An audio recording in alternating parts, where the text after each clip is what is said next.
¿Cómo están? Nuevamente Acción Urbana para hacer de Buenos Aires la ciudad que todos y todas queremos, una ciudad más justa, una ciudad más verde, una ciudad más segura, una ciudad más humana. Y ya en pleno clima de fiestas, clima navideño, queremos dedicar el programa de hoy a hablar de la tolerancia, de la no discriminación, de la no violencia y de los valores. Los valores que, más allá de cuál sea tu religión, o si no tenés una religión, tus principios éticos, que son transversales a todos los seres humanos y que nos hacen dignos de ser tales. Para hablar de esto vamos a compartir el día de hoy con dos amigos de dos diferentes religiones y también para que nos hagan pensar un poco qué significa esta Navidad para nuestro pueblo, mayoritariamente cristiano, pero que fundamentalmente, ¿qué traducción se hace de esta Navidad y de estas fiestas en el día de hoy? En la realidad del día a día, donde lo que vemos todos los días es más violencia, más discriminación, más xenofobia, cómo se predica y cómo se revierte culturalmente esta situación. Hoy, Acción Urbana, tolerancia y no violencia.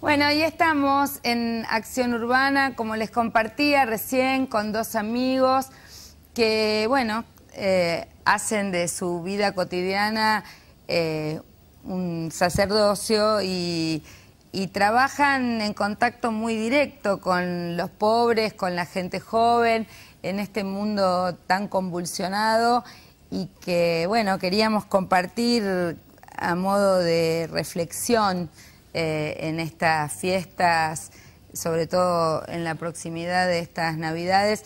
Nosotros todos los años para esta fiesta siempre tratamos de tener una mesa y un living ecuménico. En esta oportunidad nuestra rabina habitual y nuestro sheik no pudieron venir, pero el espíritu de la diversidad está presente. Así que bueno, le damos la bienvenida al pastor Guillermo Prein.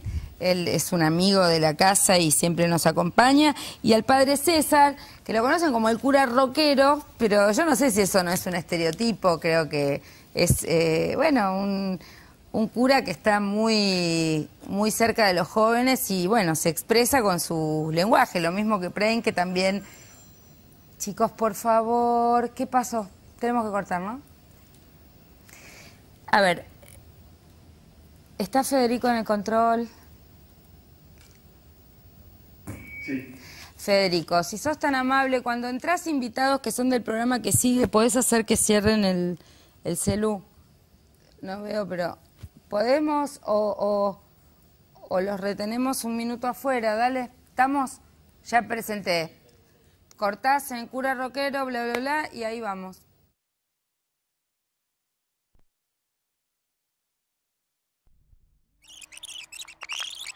Federico en el control. Y al padre César, que lo conocen como el cura rockero, pero yo no sé si eso no es un estereotipo, creo que es, bueno, un cura que está muy cerca de los jóvenes y, bueno, se expresa con su lenguaje, lo mismo que Prein, que también... Chicos, por favor... En esta oportunidad nuestra rabina habitual y nuestro sheik no pudieron venir, pero el espíritu de la diversidad está presente. Así que bueno, le damos la bienvenida al pastor Guillermo Prein.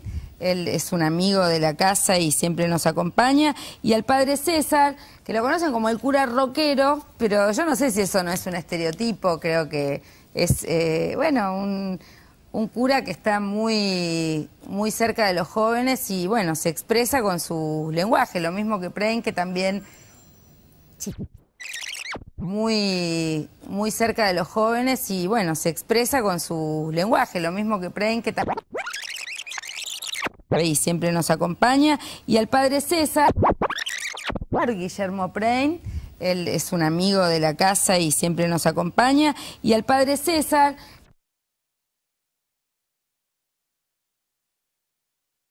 Dale. Ponémelo por atrás, por el micrófono. Sí. Bueno, no me gusta el padre César. No tengo nada más buena que la así, soy casi... Lo conocen como el cura rockero, pero yo no sé si eso no es un estereotipo.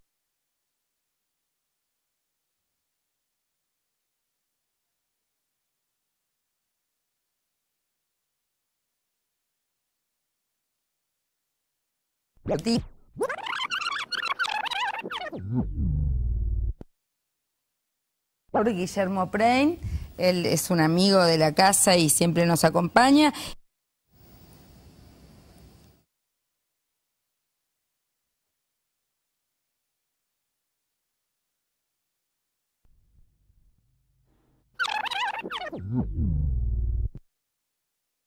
Guillermo Prein, él es un amigo de la casa y siempre nos acompaña. Y también el padre César, que es más conocido como el cura rockero, pero que, bueno, no quisiéramos que esto generara un estereotipo, ¿no? Sino que, bueno, está cerca de los jóvenes y habla en su lenguaje. Bueno, gracias por venir, gracias por acompañarnos, gracias por el trabajo que hacen durante todo el año. ¿Cómo ven y cómo viven este momento o estos tiempos donde aparece, por lo menos en los medios de comunicación, tanta violencia, tanta intemperancia, tanta intolerancia, un señor que le paran un auto y sale con un hacha, violencia de género? ¿Cómo lo viven y cómo lo contrarrestan, no? Contrarrestar la violencia es una tarea que la humanidad viene tratando de hacer con el contrapunto de que hay quienes quieren incentivarla permanentemente. Esa acción uno la ve. Desgraciadamente uno ve que quienes quieren desarrollar violencia, que la violencia tome un cariz cada vez mayor, son los que hablan de la no violencia. Y eso es algo difícil. Nosotros tenemos un grupo que es el Grupo No Matarás, un movimiento que va contra la violencia y que estamos permanentemente con jóvenes y no tan jóvenes buscando las formas para que la violencia no tenga lugar. La justicia es la parte vital para que no haya violencia. Para que haya paz es necesario justicia. Y entonces uno busca la justicia. Si vos entrás por el lado de la justicia vas a llegar a la paz.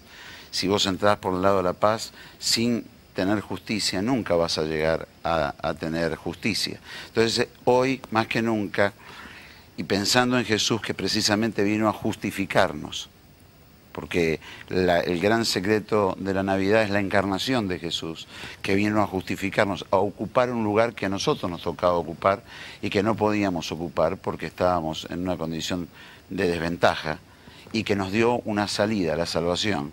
Entonces, el principio es la justicia. Y si uno mira Navidad, tiene que pensar que a partir de allí nace la justicia. Con la justicia siempre vamos a llegar a la paz. ¿Dónde ejerces tu apostolado, tu sacerdocio? ¿En qué barrio? ¿En qué lugar? Yo soy un músico que es sacerdote. Ajá. Por lo tanto, yo hago música todo el tiempo por distintos lados. Mi parroquia no tiene paredes, digamos, aunque estoy incardinado en una. Sacratísimo Corazón de Jesús en Villaluro. Eso es lo que te preguntaba, claro. Eso es lo que quería saber en qué Pero barrio ahí estás. voy, que yo voy por todos lados, no sé, a San Juan, a Santiago del Estero, a Jujuy, por todos lados. Y uno de los momentos del show lo dedico a la paz. Y nosotros hace poquito fuimos a cantar a Roma, inclusive. Hicimos el primer show de rock dentro del Vaticano, lo cual está bueno. Y allá cantamos... Bergoglio todo bien, pero los Sí. otros obispos, ¿cómo estaban con el tema? Raro, ¿no? por ahí un problema de ellos, ¿no? Nosotros lo hicimos, pero estuvo bueno porque es un tema sobre la paz que escribí y llevamos a un sirio, a un Hassan judío y un cantante cristiano evangélico, Ulises, de la banda Rescate. Fuimos los 4. Y creo que fue dar también un testimonio allá de que en nuestro país vamos aprendiendo a convivir, aunque haya cosas que cuesten. Pero es bueno dar un testimonio, somos un país donde hay muchas cosas que van pasando para que nos vayamos respetando, aceptando en las diferencias y que eso también genera paz, ¿no?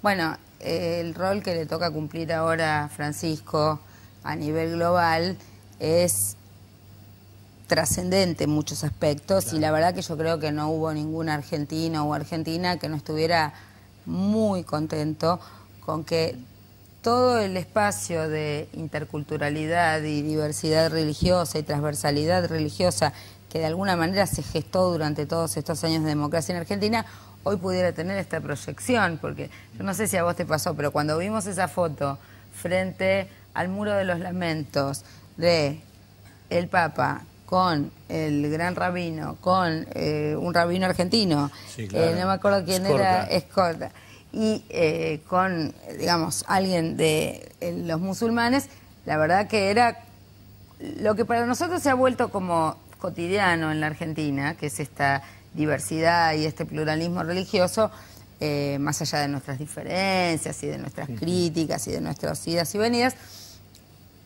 es un hecho global de dimensiones convocando a la paz, ¿no? Sí, claro, y bueno, y acá como decía el pastor, es tal cual, ¿no? Jesús viene a traernos esa paz, y creo que el gran mensaje de Jesús es eso, que nos aceptemos los seres humanos. Jesús es tan grande que es para quien tiene fe y para quien no tiene fe, como ser histórico, la fuerza histórica de Jesús. Y creo que eso es muy grande. Y creo que en estos momentos, si hay algo que no podemos dejar de hacer, es dejar de creérnosla, que cada uno donde está tiene la razón, y aceptar. Yo puedo ver cosas que por ahí no estoy de acuerdo, pero no puedo negar tu sensibilidad para lo que haces, tu corazón humano, el del pastor, el del musulmán, el del... Es decir, creo que tenemos que aceptarnos desde ese lugar. Todos los movimientos que se vienen haciendo, incluso desde la cultura del rock y desde la música, en términos de plantear la coexistencia, un mundo diverso, plural. Me parece que hay una serie de aportes y ustedes, teniendo el eje en lo religioso, han tomado y recuperado estas herramientas de estrategia comunicacional que me parece que son sumamente valiosas. ¿Cómo? Porque en principio me parece que la gente sale más contenta de una celebración donde canta, me parece que es como otros, se movilizan otros sentimientos, uno se siente parte, es protagonista, porque vos vas a un púlpito, no sé qué, hay alguien que habla, pero acá, con tu canción, vos estás siendo parte de una oración común, eso me parece que es sumamente movilizador y me parece que viene de la historia de los tiempos que esto se hiciera de esta manera. Me parece que hubo un formalismo en las religiones que las volvieron verticales y de alguna manera jerárquicas, pero que vuelve un espacio de mayor colectivo, ¿no? La reforma protestante viene precisamente a romper ese verticalismo. Y todo lo que tiene que ver con la canción, con la música, está muy ligado porque ahí nace lo que se llama el canto congregacional. Entonces nace cuando el pueblo empieza a cantar. Ya no era un espacio para que los sacerdotes cantaran, sino para que el pueblo cantara. Y eso cambia mucho la historia. Por eso hay que centrar la vista en el pueblo. Recién cuando me hacías la pregunta inicial, yo refería acerca de la justicia. Yo veo las fotografías, bueno, tengo que ver algo con el diseño gráfico y con lo que tiene que ver la publicidad. Y las imágenes gráficas son muy elocuentes. Pero ¿sabes qué sucede? Necesitamos actos ecuménicos que sean verdaderamente justos. Acaba de entrar en este año en la Corte Suprema un caso de Salta donde hay padres, específicamente una madre, pero secundada por otros padres que reclaman por la enseñanza obligatoria de la religión en los colegios públicos. Y eso es una situación de violencia muy fuerte que se está viviendo en estos días. Entonces, las imágenes gráficas pueden ser muy bonitas, pero hay que acompañarlas con hechos. Jesús decía, por sus frutos los conoceréis. Entonces, yo tiendo a ver qué es lo que se hace y no la imagen. Porque la imagen, vivimos en un mundo de imágenes y muchas veces las imágenes distorsionan. Las imágenes te venden una realidad que no es cierta y por detrás de esa imagen están pasando otras cosas. Entonces, creo que para que nosotros podamos anhelar llegar a la paz, es necesario que nosotros nos planteemos el ecumene. Es decir, el ecumenismo no es pensar todos igual. Hay una visión del ecumenismo donde se quiere unificar. No, eso es uniformidad. El ecumene era el momento en que se vive en una casa. En un momento, en el mundo griego, ecumene era el espacio habitado de la tierra. Luego el Imperio Romano lo tomó como el espacio del Imperio Romano. Entonces uno tiene que entender que cuando hablamos de ecumene hablamos de cómo convivimos en esta casa. Estamos en un consorcio que se llama mundo y cómo convivimos en este mundo. Entonces, en la diferencia, en la diversidad. Pero no puede haber posiciones hegemónicas y posiciones que tengan un poder de imposición sobre los demás. Esto que vos traes es muy importante porque nosotros lo trabajamos mucho desde el Foro de Diversidad Religiosa en el INADI y nosotros planteábamos que la mejor garantía para la libertad religiosa, para la expresión religiosa, para el respeto de las religiones es el Estado laico. Y en este sentido es muy importante lo que vos decís porque el Estado laico es lo que permite que en la escuela pública, en el hospital público, en el Poder Judicial, no haya imágenes religiosas imponiéndole a alguien que, por ejemplo, es, no sé, un niño de otra religión o el tema de los pueblos originarios, que es importante que esto sea una batalla cultural que libremos todos, que no es contra una institución, sino que es a favor de todos y del respeto y del pluralismo.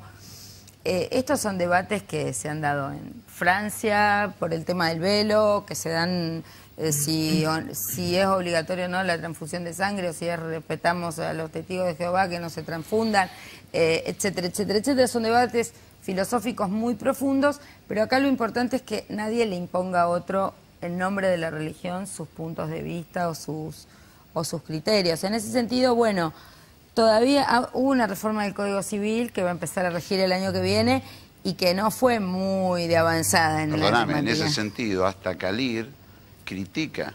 Yo soy uno de los que fue autor de una corrección al código y fue quitado un segundo artículo que permitía a las religiones no católicas organizarse de acuerdo a sus creencias. Eso fue quitado y Kalir, el organismo que se encarga de vigilar un poquito el tema de la libertad religiosa, que sabemos que tiene una tendencia, llegó al punto de decir es una barbaridad que se haya quitado eso de la reforma del código, pero se quitó. Y entonces estamos de vuelta en esas situaciones de desventaja. Pero cuando encima estás hablando que en la escuela primaria se está enseñando obligatoriamente una religión... Por ejemplo, en Salta, ¿no? Bueno, Salta es una de las cuestiones que es la que entra ahora, o entró en este año, en la Corte Suprema. Porque la Corte Suprema de Salta falló a favor de la educación obligatoria religiosa, al punto que Monseñor Aguer ha hecho una serie de conferencias hablando del derecho de la educación religiosa obligatoria en los colegios públicos, lo cual suena como antediluviano, no es como irnos antes de laico libre. Es una situación bastante conflictiva y creo que son cosas que nosotros tenemos que analizar, porque eso es lo que va a traer paz en la ecumene. Va a traer paz cuando haya justicia, y la justicia es que todos tengan las mismas posibilidades, que nadie se le imponga nada, que vivamos en paz realmente y que respetemos a todos y nos respetemos todos. Por eso es tan importante que estos temas se puedan discutir con alguna profundidad y, bueno, nosotros tenemos muchas expectativas en algunos cambios, pero hay algunas cosas que no cambian demasiado. Todo el tema de, no sé, la gente cuestiona mucho en muchos casos el tema de los sueldos, de determinados rangos de la jerarquía. Hay dentro de la Iglesia, entiendo yo, que un debate, porque hay quienes plantean que debe no tener ese tipo de dependencia, porque en definitiva eso genera que sean a veces como funcionarios públicos, ¿no? Que si el conjunto del pueblo le está pagando un sueldo a un funcionario público, le puede exigir determinadas cuestiones. Lo mismo ocurre con un obispo, y teníamos esta figura que debe estar en algunos otros distritos o provincias. Incluso había párrocos dentro de los hospitales. Nosotros casi que lo ignorábamos o estaba invisibilizado el tema. Lo descubrimos cuando fue el caso del aborto no punible, donde un sacerdote párroco de un hospital fue a darle una misa a esta mujer violada, víctima de trata, en su puerta, en su casa. Entonces, bueno, ese tipo de cuestiones para nosotros es importante que se discutan, que se debatan y que haya... ¿Vos tenés alguna expectativa? ¿Hay convocado un sínodo? ¿Hay algún tipo de punto de discusión, de cambios? ¿Pensás que, además de lo que preanuncia Francisco, nuestra iglesia local va a abrir la cabeza en algún otro aspecto? Yo creo que de hecho hay cosas que se van dando en las bases. No, por ejemplo, los capellanes sería eso, capellanes de hospital, que muchos son tomados por los municipios. Entonces cumplen horarios. Son contratados, sí, ¿no? Son como empleados municipales, en la grilla del Ministerio de Salud. Pero tenés que saber que quienes somos de otras religiones muchas veces hasta hemos sido expulsados de hospitales. Sí, lo sé, eso como por esos capellanes. Sí, sí. No es una cosa menor. Las cárceles había... Los evangélicos, los judíos, los musulmanes y los ateos están pagando esos sueldos. Eso es algo que tiene que sostener la propia Iglesia Católica. Y sería muy sano que Francisco impartiera esto hacia toda la feligresía católica y hacia todas las diócesis del mundo. Y el mundo católico empezara a depender de sus propios miembros, como hacen las demás religiones. Es decir, eso es un pie de igualdad. Bueno, muy de hecho importante. eso sucede en muchas parroquias. Sí, lo que pasa es que en las parroquias, por ejemplo, a ver, yo no estoy de acuerdo ni con sueldos estatales ni con nada, que quede claro esto. Sí. Pero también con el tema del diezmo y todo, también, lo digo con todo respeto, hay manipulación a mucha gente que no tiene muchas luces, ¿viste? Entonces, que no tiene una educación y en un lenguaje que me hice yo en la calle también, los trampean, ¿viste? Entonces, esto a uno le llega también, porque se habla de la diáspora de católicos, pero hay muchos que vuelven y te cuentan las cosas que han vivido. Entonces, yo creo que el tema del dinero... Pero en todos casos, cada persona está sosteniendo su propia religión. Pero yo no estoy diciendo lo contrario. Después que cada uno decida si quiere hacerlo o no. A ver, es muy simple. Lo que está diciendo es que también hay espacios que aparentan ser religiosos donde hay algún tipo de negocio. Claro, y que hay cosas, por ejemplo, ponele, un obispo, no sé, en una provincia recibe ese sueldo. Yo sé que hay obispos, de hecho conozco uno que hasta lo nombraría. Con eso ayuda a la misión que hacen los curas, que recorren 200 kilómetros, 300 kilómetros. Esto es así, el interior no es la capital. Entonces, claro, tal vez entonces eso debería estar como transparente, claro. Diciendo este dinero es para tal cuestión. De hecho, pensá social. Que si el mismo Papa hoy, obispo de Roma, quiere que estén las cuentas claras del Vaticano hacia el mundo, cuánto más en una parroquia, cuánto más en un lugar así, ¿no? Claro, pero vos tenés que pensar que existen muchas cuestiones de desigualdad. Sería lindo que vos pudieras hablar de cómo se reparte el presupuesto educativo. No, bueno. En la ciudad de Buenos Aires. Vamos a hablar de la ciudad de Buenos Aires, pues es un programa que habla de la ciudad de Buenos Aires. Las escuelas de la ciudad de Buenos Aires, es conocido el caso. Ha habido una lenta transferencia de recursos del presupuesto de la educación pública a la educación privada, y también toda la falta de inversión en infraestructura, en nuevas escuelas públicas, tiene que ver con irse recostando en algunas modalidades de educación privada, que además... Que son mayoritarias de la religión Sí, oficial. pero reconozcamos que no todas las escuelas tienen la misma realidad, no todas son iguales. Lo que nosotros poníamos más lupa es en la falta de transparencia en varias escuelas que reciben subsidios y que igualmente cobran cuotas altísimas. Claro. O incluso fue motivo de un debate en este programa, y varios ejemplos eran algunos de la religión católica y otros de otras religiones, habían desdoblado la cuota, al gobierno de la ciudad le decían que la cuota era tanto, pero después cobraban un montón de cuotas extra, plus, para cuestiones de extensión educativa vespertina, que en realidad hacían un combo inescindible, porque vos no podías pagar esta cuota y no pagar la otra, o sea que la cuota era el total.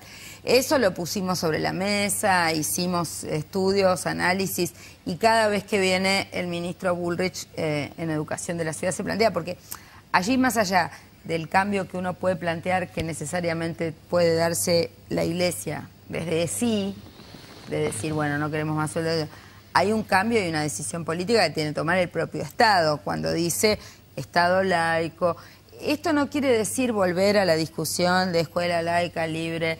Yo no digo, me parece que hoy las personas se educan y tienen libertad para educarse en distintas comunidades educativas.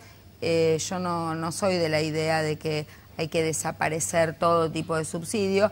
Creo que sí tiene que haber una muy importante transparencia en qué tipo de escuelas se subsidian, más allá de cuál sea la diversidad religiosa que se quiere auspiciar o proponer, y no de ninguna manera escuelas que no necesiten de los subsidios del Estado, ¿no? Claro, pero si vas a Salta, en la escuela pública, bueno, eso es otra cosa. Si vos ves cómo se está haciendo un lobby y presionando para que otras provincias tomen la misma decisión, la situación se vuelve muy preocupante. Eso sí, eso es un retroceso, y yo creo que esta reforma del Código Civil podría haber ido un poco más adelante. Por supuesto que hace falta una reforma constitucional para modificar ese estatus de desigualdad, pero aún sin reforma constitucional el Código Civil podría haber introducido algún cambio mayor. Sí, además, si uno toma mismo la base de Jesús, Jesús al Evangelio lo ofreció, no lo impuso. Le ofreció un camino distinto, claro, una manera de vivir, y bueno, quien adhiere, adhiere, y quien no adhiere. Sucede por ahí en estas provincias, te digo, sin conocer realmente el tema, te digo. Por ahí al ser provincia como muy creyentes, ¿viste? Vos haces esas provincias y la gente es muy religiosa. Yo fui a misionar, por ejemplo, a Tilcara hace 20 años y empezaba el enero tilcareño. Hicimos la misa de difuntos en el cementerio y la gente se vino para el cementerio y nadie fue para... la empezaron al otro día. Entonces, la gente, al ser muy religiosa, por ahí son como lugares distintos. Yo no estoy diciendo que usted viene. En la democracia es el respeto a las minorías, no lo que pueden lograr las mayorías. Y hoy, dentro de lo que es el concierto de la sociedad argentina, no es lo mismo que hace 20 años. Entonces, inclusive nosotros, puertas adentro de la Iglesia Evangélica, somos muy enérgicos en no querer equiparar los privilegios que tiene la Iglesia Católica, sino no tener ningún privilegio. No estar privilegiados. Somos muy enérgicos en eso. Nosotros defendemos muy claramente que tiene que ser un Estado laico. Laico, no tiene que haber para nadie, y menos nosotros proponer. Y yo sé que como la Iglesia Evangélica no es vertical, sino es horizontal, por allí hay algunos que tienen otro pensamiento.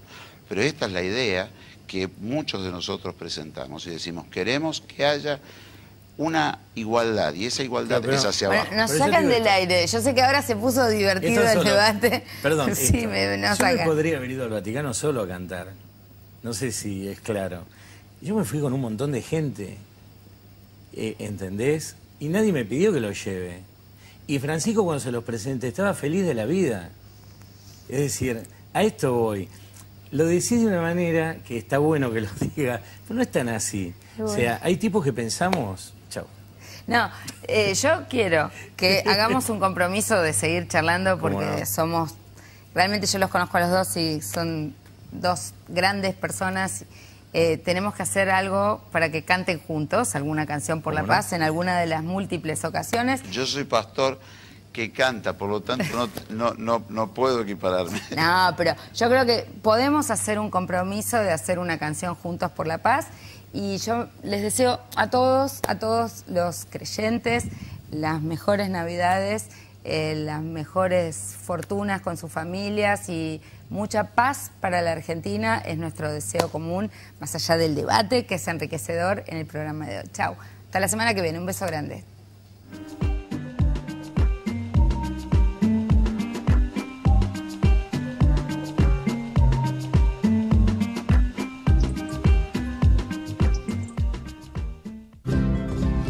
La red En Todo Estás Vos fue creada para transformar eso que te quita el sueño en cosas que te hagan soñar. Entrá a buenosaires.gov.ar/red En Todo Estás Vos. Buenos Aires Ciudad. En Todo Estás Vos.